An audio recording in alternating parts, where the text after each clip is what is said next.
உலக தமிழராட்சி மாநாட்டினுடைய 51வது நினைவு தினம் இன்றைய தினம் அனுஷ்டிக்கப்பட்டதுடன் பாராளுமன்றத்திலும் இது தொடர்பான நினைவேந்தல்கள் இடம்பெற்றது. வடமராட்சி கிழக்கு பிரதேச செயலகம் அப்பாவி மீனவர்களுடைய வயிற்றில் அடித்து அவர்களுடைய நலன் திட்டத்தையும் கொள்ளையடித்து தமது வயிற்றில் போட்டுக் கொண்டுள்ளனர்.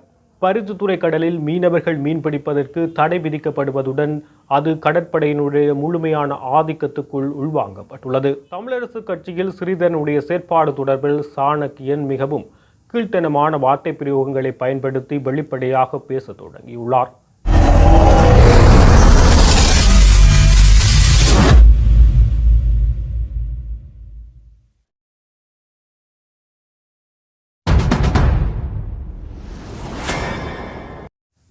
சொந்தங்களுக்கு வணக்கம்.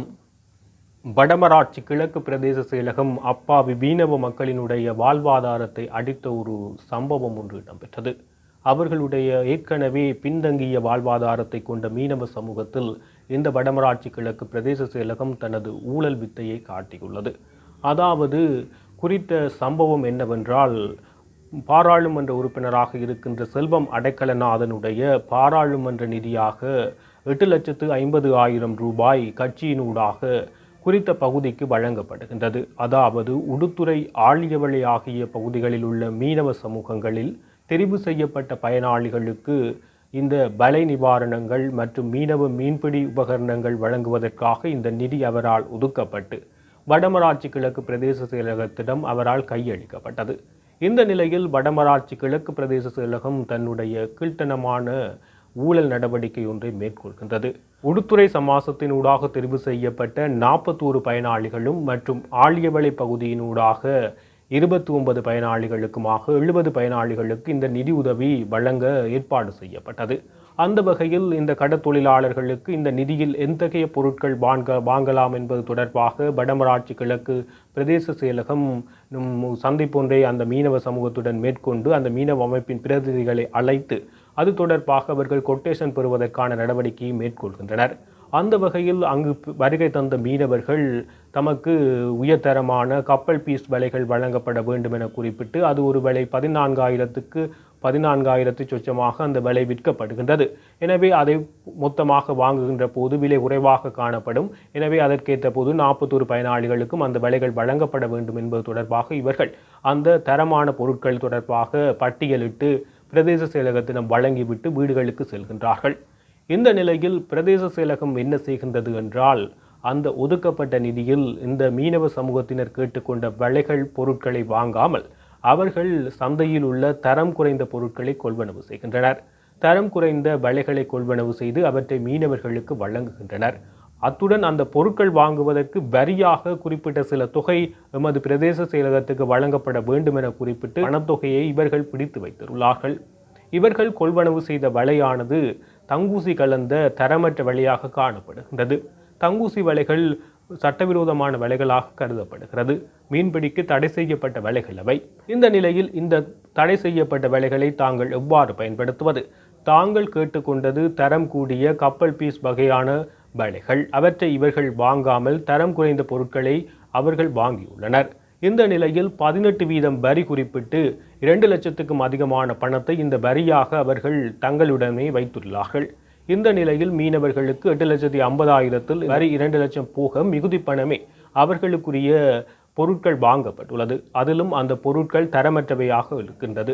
இந்த நிலையில் வடமராட்சி கிழக்கு பிரதேச செயலகம் அந்த வலைகளிலும் ஊழல் செய்ததுடன் வரிப்பணமாகவும் குறிப்பிட்ட தொகையை தம்மகத்தை வைத்து அந்த மீனவர்களுடைய வயிற்றில் அடித்திருக்கிறார்கள். எனவே மீனவர்கள் இது தொடர்பாக கட்சியினுடைய முக்கியஸ்தரான சபாகுகதாஸை நேரடியாக அழைத்து அவர்கள் இந்த இடம்பெற்ற குற்றம் தொடர்பாக இடம்பெற்ற லஞ்சம் ஊழல் தொடர்பாக அவர்கள் வெளிப்படையாக குற்றம் சாட்டியுள்ளனர். இனிமேல் இந்த பாராளுமன்ற உறுப்பினர்கள் உதவி செய்தால் தயவு செய்து எங்களிடமே நேரடியாக கையளியுங்கள், நாங்களே எமக்கு தேவையான பொருட்களை வாங்கிக் கொள்கின்றோம். இவ்வாறு இந்த அரசு அதிகாரிகள் எமது வயிற்றில் அடிக்கின்ற செயலை செய்வதன் காரணமாக ஏற்கனவே இந்திய மீனவர்களின் அத்துமீறல் காரணமாக எமது வலைகள் கடல் உபகரணங்கள் சேதமாக்கப்பட்டு வாழ்வாதாரம் சீரழிக்கப்படுகின்ற நிலையில் இந்த அதிகாரிகளினுடைய மோசமான இவ்வாறான செயற்பாடுகளால் நாங்கள் மேலும் பாதிப்படைவதாக அவர்கள் கூறுகின்றனர். இது உண்மையான ஒரு விடயம். எனவே இந்த அரசு அதிகாரிகள் தம்முடைய செயற்பாடு பொறுப்புணர்ந்து செயற்பட வேண்டுவது மிகவும் கட்டாயமான ஒன்றாக காணப்படுகிறது. சில தினங்களுக்கு முன்னர் ஒரு நாள் பருத்தித்துறை கடலில் மீனவர்கள் மீன்பிடிப்பதற்கு தடை பிறப்பிக்கப்படுகிறது. கடற்படையினர் தமது சூட்டு பயிற்சியை மேற்கொள்ள உள்ளதாக, அந்த பயிற்சிகளுக்கு இடையூறு விளைவிக்க கூடாது என்பதற்காகவும் மீனவர்களுடைய உயிரை பாதுகாக்க வேண்டும் என குறிப்பிட்டு மீனவர்களுக்கு தடை பிறப்பிக்கிறார்கள். பருத்தித்துறை மீனவர்கள் அன்றைய தினம் கடலுக்கு செல்ல வேண்டாம் எனவும் 9 மணி தொடக்கம் 4 மணி வரை இந்த சூட்டு பயிற்சி இடம்பெறப் போவதாகவும் கடற்படைக்கு சொந்தமான P-421 கடற்படை கப்பலினூடாக இந்த சூட்டு பயிற்சிகள் இடம்பெறவுள்ளது.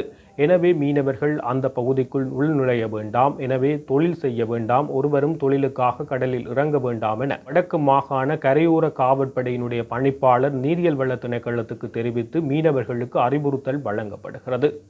பருத்தித்துறை மீனவர்களை பொறுத்தவரை அன்றாடம் தொழிலுக்கு சென்று தமது வாழ்வாதாரத்தை பார்க்க வேண்டிய நிலை காணப்படுகின்றது.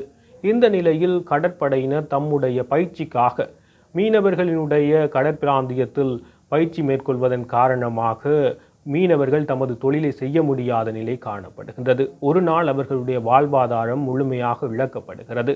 காலை 9 மணியிலிருந்து மாலை 4 மணி வரை கடல் பரப்புக்குள் செல்ல வேண்டாம் என அவர்கள் தடை விதிக்கிறார்கள்.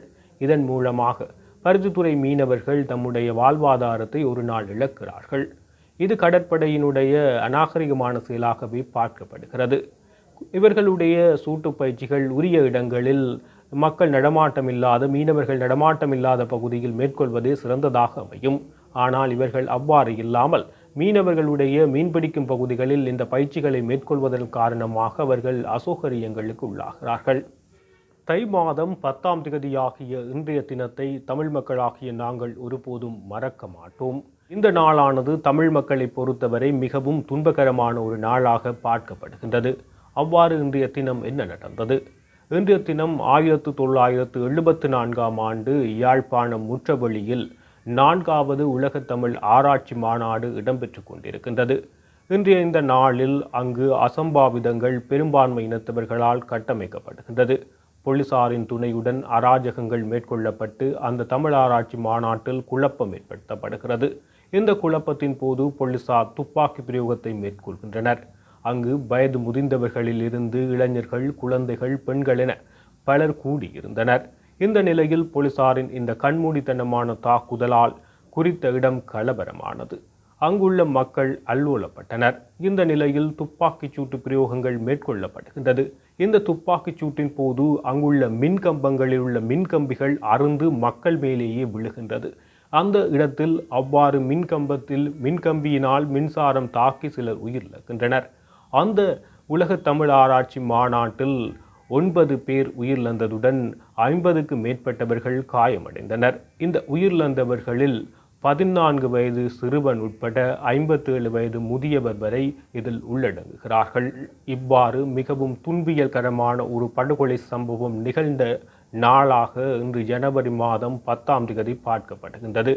அந்த துன்பியல் சம்பவத்தை நினைவுகூரும் வகையில் அந்த வீரசிங்கம் மண்டபத்துக்கு முன்னால் யாழ்ப்பாணத்தில் அதற்கான நினைவாலயம் அமைக்கப்பட்டு ஒவ்வொரு வருடமும் ஜனவரி மாதம் 10ஆம் தேதி நினைவு கூறப்படுகின்றது. அந்த வகையில் இன்றைய தினம் 51வது நினைவு தினமாக இன்றைய தினம் அனுஷ்டிக்கப்பட்டது. அந்த வகையில் இன்றைய தினம் உலக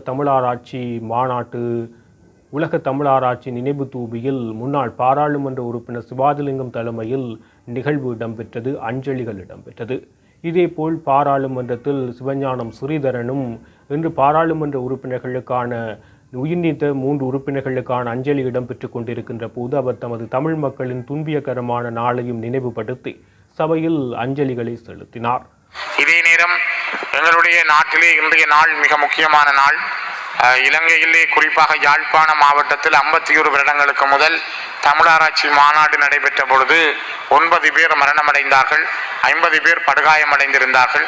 மிக முக்கியமாக 15 வயது மாணவனாக இருந்த வேலுப்பிள்ளை கேசவராஜன், 26 வயசு பரம்சோதி சரவணபவன், 32 வயசு வைத்தியநாதன் யோகநாதன், 52 வயசு ஜோன் பிடலி சிங்கமரிங்கம், 53 வயசு புலேந்திரன் அருளப்பு, 21 வயசு ராசதுரை சிவானந்தம், 26 வயது ராஜன் தேவரட்னம், 56 வயது சின்னத்துறை பொன்னத்துறை, இவர் ஒரு ஆயுர்வேத வைத்தியர், 14 வயசு மாணவன் சின்னத்தம்பி நந்தகுமார் இவர்கள் ஆல்பர்ட் துரியப்பா மேஜராக இருந்த பொழுது தமிழராட்சி மாநாடு இலங்கையிலே நடந்த அந்த யாழ்ப்பாண மண்ணிலே மிக அநியாயமாக கொலை செய்யப்பட்ட நாள்.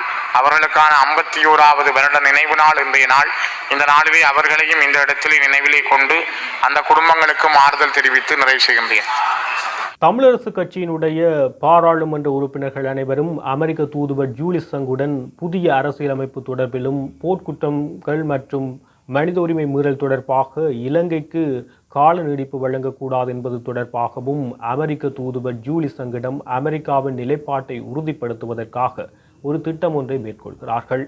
அதாவது தமிழரசு கட்சியினுடைய பாராளுமன்ற உறுப்பினர்கள் சிவஞானம் ஸ்ரீதரனுடைய தலைமையில் சிவஞானம் ஸ்ரீதரன், ஞானமுத்து ஸ்ரீநேசன், ஸ்ரீநாத், துரைராசா ரவிகரன், கவீந்திரன் கோடீஸ்வரன், குகதாசன், சாணக்கியன் ஆகியோர் கொழும்பில் அமெரிக்க தூதுவர் ஜூலிசங்கை சந்திக்கிறார்கள். அவர்கள் ஜூலிசங்கிடம் இந்த புதிய அரசியலமைப்பு உருவாக்கப்பட போகின்றது, எனவே இந்த புதிய அரசியலமைப்பில் சமஷ்டி தொடர்பான தீர்வை நாங்கள் வலியுறுத்த போகின்றோம், அதற்கு தமிழ் கட்சிகள் எவ்வாறான நகர்வை மேற்கொள்ள இருக்கின்றோம், நாங்கள் ஒற்றுமையாக எவ்வாறு செயல்பட போகின்றோம், ஒற்றுமையாக செயல்பட வேண்டும் என்பது தொடர்பாக ஜூலிசங் வலியுறுத்தியுள்ளார். அமெரிக்காவும் தனது ஆதரவை இதற்கு வழங்க வேண்டும் என இவர்கள் கேட்டுக்கொண்டுள்ளனர். அத்துடன் தற்பொழுது பிப்ரவரி மாதம் சர்வதேச மனித உரிமைகள் பேரவை கூட உள்ளது. இதில் இலங்கை தொடர்பான போர்க்குற்றம் மற்றும் மனித உரிமை மீறல்களுக்கு எதிரான ஆதாரம் சேகரிப்பதற்கான கால அவகாசம் இனிமேலும் நீடிக்கப்படக்கூடாது எனவும் உடனடியாக அடுத்த கட்ட நடவடிக்கை எடுக்க அமெரிக்கா தன்னுடைய ஆட்சேபனைகளை தன்னுடைய இலங்கைக்கான அழுத்தத்தை வழங்க வேண்டும் என இவர்கள் கேட்கிறார்கள். இந்த அடிப்படையில் ஜூலிசங்குடன் இந்த சந்திப்பு மேற்கொள்ளப்படுகின்றது. இந்த சந்திப்பின் போது ஏற்கனவே தமிழ் கட்சிகள் ஒற்றுமையாக செயற்பட வேண்டும், அந்த புதிய அரசியலமைப்பில் ஒருமித்த குரலாக ஒழிக்க வேண்டும் என்பதற்காக கஜேந்திரகுமார் ஒரு தீர்வு திட்டத்தை முன்வைத்து ஸ்ரீதரன், செல்வம் அடைக்கலநாதன் ஆகியோருடன் பேசுகிறார். இந்த நிலையில் சாணக்கியனிடம் இவ்வாறு ஸ்ரீதரனுடன் தமிழரசு கட்சியுடைய நிலைப்பாடு தொடர்பாக பேசப்படுகிறதே, கஜேந்திரகுமாரனுடைய நிலைப்பாட்டுக்கு நீங்கள் இணங்கப் போகிறீர்களா என எழுப்பப்பட்ட கேள்விக்கு சாணக்கியன் குதர்க்கமான பதிலையும் ஸ்ரீதரனை நக்கலடிக்கும் விதத்திலும் பதில் கூறுகிறார். என்னவென்றால், தமிழரசு கட்சியினுடைய முடிவு இது அல்ல, அது ஸ்ரீதரனுடைய தனிப்பட்ட முடிவு. கஜேந்திரகுமார் பொன்னம்பலத்தை சந்தித்ததோ கஜேந்திரகுமார் பொன்னம்பலத்துடன் பேசியதோ ஒருபோதும் தமிழரசு கட்சியினுடைய தீர்மானமாகவோ தமிழரசு கட்சியினுடைய நிலைப்பாடாகவோ இருக்க முடியாது. அது ஸ்ரீதரனுடைய தனிப்பட்ட விடயம். அது அவர் ஒருபோதும் கட்சிக்கு கொண்டு வந்தால் அது அவருடைய மடத்தனத்தை வெளிப்படுத்தும் என சாணக்கியன் காரசாரமாக தெரிவிக்கின்றார். இந்த நிலையில் தமிழ் கட்சிகளினுடைய அடுத்த கட்ட நகர்வு எவ்வாறு இருக்கப் போகின்றது என்பது கேள்விக்குறியாகவே உள்ளது.